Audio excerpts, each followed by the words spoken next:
Quand il dit « cette année, je suis en 5e année », c'est-à-dire que c'est maintenant. Donc là, j'écris « cette année ».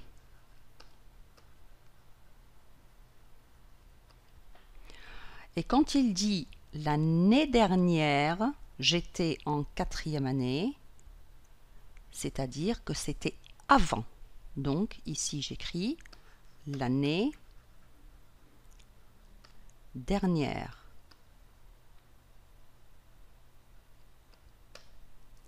Et quand il dit « l'année prochaine, je serai en 6e année », c'est-à-dire que ce sera après. Donc là, j'écris « l'année prochaine ».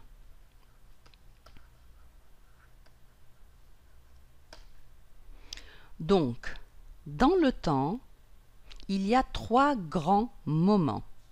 Il y a ce qui se passe maintenant, et on l'appelle le présent.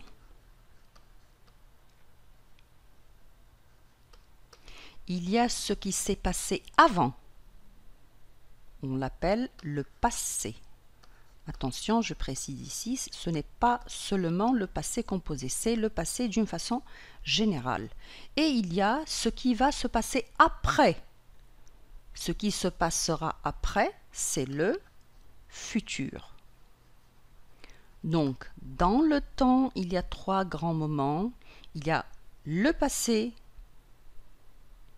le présent et le futur. Donc, on voit ici, regardez cette flèche bleue, elle indique le temps qui est en train de passer. Regardez, et il n'a pas de fin, il n'a pas de limite. Le temps n'a pas de limite.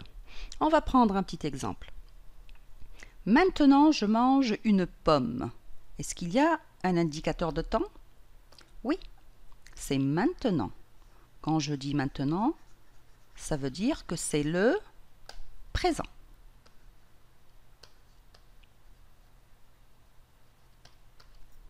Hier, j'ai mangé une pomme. Le mot qui indique le temps, c'est hier. Et hier, c'est avant. C'est donc le passé.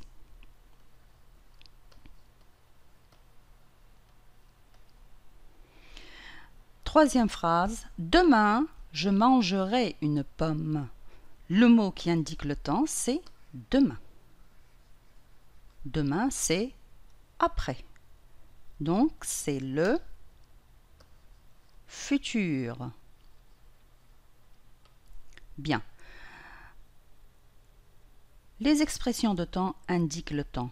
Et dans la phrase, il y a un mot qui change. On dit aussi qui varie suivant cette expression de temps. Ce mot, c'est le verbe. On va relever le verbe de ces 3 phrases.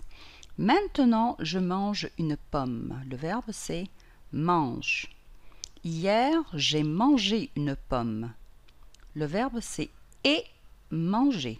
Remarquez qu'il se compose de 2 parties. Demain, je mangerai une pomme. Le verbe de cette phrase, c'est mangerai.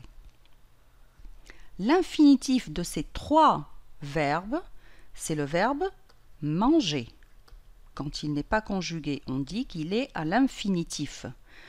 Qu'est-ce qu'on remarque? On remarque que le verbe varie suivant le temps. Au présent, il se termine par E. Au passé composé, il se termine par E accent aigu. Bon, ça c'est un exemple. Et il se compose de 2 parties.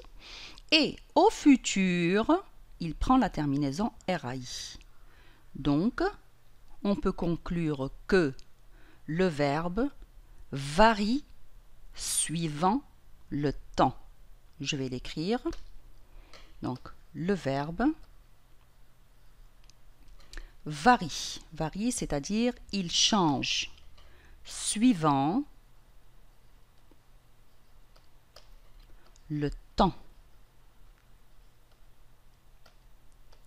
Quand le temps change, le verbe aussi, il varie. La terminaison du verbe aussi change.